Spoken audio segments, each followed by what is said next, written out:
ఈరోజు ఓపెన్గా ఛాలెంజ్ విసురుతున్నాను నేను సీతక్క గారికి. హైదరాబాద్లో ఉన్న మొబైల్ షాప్కి పోదామా, వరంగల్లో ఉన్న మొబైల్ షాప్కి పోదామా, లేదా ములుగులో ఉన్న మొబైల్ షాప్కి పోదామా?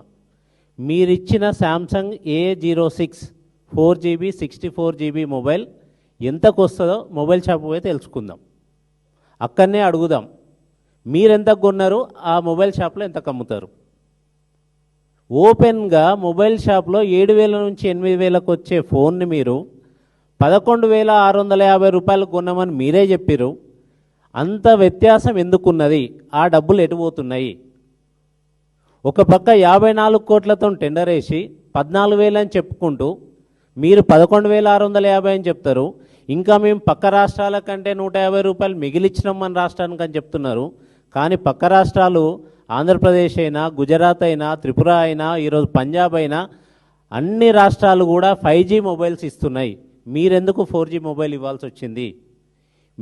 మీరు చెప్పిన ప్రైస్లోనే అక్కడ 5G మొబైల్స్ ఇస్తుంటే ఎట్లా 4G మొబైల్స్ ఇస్తారు?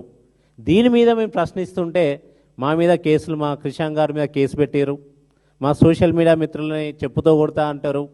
అట్లే మా గౌరవ అధ్యక్షులు కేసీఆర్ గారిని ఒక లీగల్ నోటీస్ పంపించారు. ఇట్లా లీగల్ నోటీసులు పంపాలి, కేసులు పెట్టాలి, చెప్పులతో కొట్టాలంటే ఎక్కడో తెలంగాణ 35 లక్షల ఎకరాల్లో వరిధాన్యం పండే తెలంగాణని 1 కోటి ఎకరాలలో వరిధాన్యం పండించే తెలంగాణగా తయారు చేసి దానికి ప్రధాన కారణమైన కాళేశ్వరం ఇప్పటికీ